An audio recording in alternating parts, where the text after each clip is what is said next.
Welcome back to another episode of Cockadoodle Coo, where we look at a serious threat to all of humanity, the chicken apocalypse. I'm Pete Wallace, and I'm here to sound the alarm, raise awareness, and prevent catastrophe. Episode 4, The Beast Within. So far, we've addressed chicken-related economics and industry, propaganda, and allies and adversaries. Last episode, I went into some tactical considerations affecting your chicken defense planning. Today, we'll turn to the fields of philosophy, genealogy, and etymology to help illustrate what drives the chicken menace. Humans have long puzzled over the ancient paradox, what came first, the chicken or the egg? Why are we even considering the question? Did our ancestors sense a danger that compelled them to dig deeper and seek some underlying source? Or was it simply planted as a distraction for philosophers, or to buy chickens more time? If the latter, it was a brilliant move by chicken thinkers or their sympathizers, since it's still being discussed today. And then there's the other well-known philosophical question regarding chickens. Why did the chicken cross the road? Perhaps this is a seemingly unanswerable question, planted as simply another distraction, but after some reflection, it becomes more clear that this is not some harmless rhetorical question. It inspired a short-sighted plan carried out by a European cell of chickens, as we saw in the Austrian motorway incident of 2017. That incident proved chickens are willing to sacrifice their own lives in order to disrupt a single human rush hour. Speaking of danger, let me pose another question. Would you feel safe around a living, breathing Tyrannosaurus rex? Of course not. At the University of Kent, DNA from a 68-million-year-old Tyrannosaurus rex was compared to DNA of 21 modern species of animals. And from the analysis, researchers found out that chickens are the closest one. Chickens are closer to dinosaurs than alligators. Paleontologist Dr. Alan Grant famously explained this connection to dinosaurs in Jurassic Park. My point? The DNA of a chicken is nothing like the DNA of a dove or sparrow. I can't speak for a T-Rex, but it's safe to say it's in a chicken's DNA to tear you apart and eat you. It's science. Side note, as a result of the T-Rex chicken studies, I'd highly recommend keeping an eye on ostriches and turkeys. In addition to the chicken's genetic makeup explaining its resulting motivations and role in the world, it can be helpful to look at the etymology of some common chicken-related words and phrases. I spoke with my town's etymologist, Dr. Anton Schaefer, who has many years of experience in his field. Though he was quite busy, Dr. Schaefer was able to take a few moments and provide some insight. Take a listen. The word chicken, as in quit being a chicken. Other than the literal animal reference, it means quit being a coward.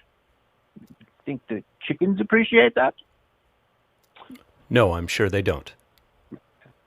Next one. The phrase chicken feed.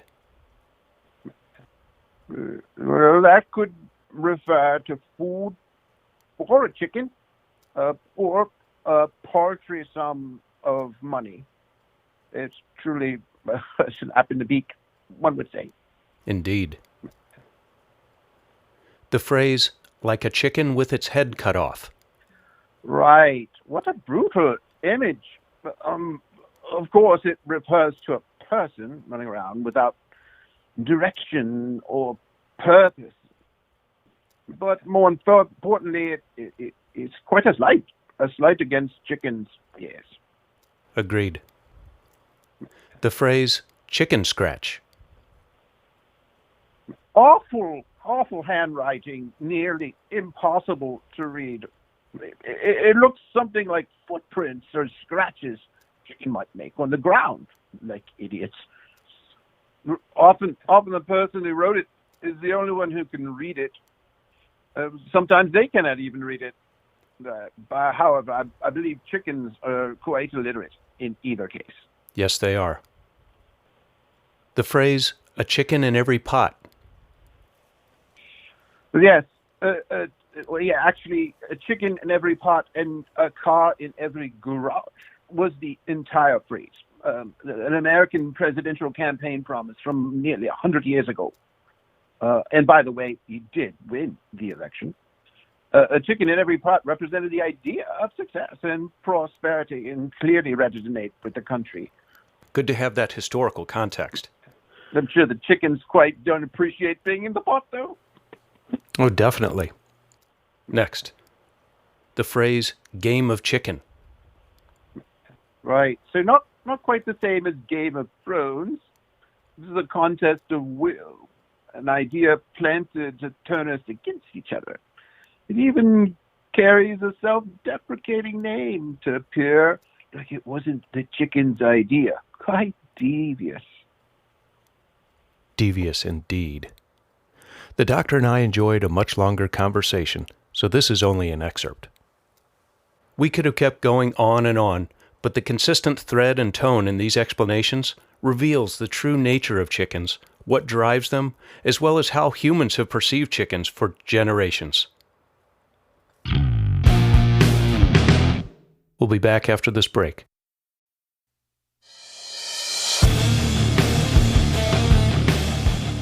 What are some things we can do to keep the chicken menace in check? First, be observant. Watch your step at petting zoos, and don't hesitate to use demeaning language around chickens. Also, don't be misled by distracting rhetorical questions with no purpose. Who cares who came first? The egg won't attack you, so you know where to focus. As always, support farmers, go to farmers markets, and eat chicken and eggs regularly. Don't forget to subscribe or follow this podcast to stay up on all the latest chicken apocalypse issues, and I'm now on Twitter, at CockadoodleCoo. You can also message the show at anchor.fm/cockadoodlecoo. Until then, educate yourself and spread the word. Together, we can prevent the unthinkable.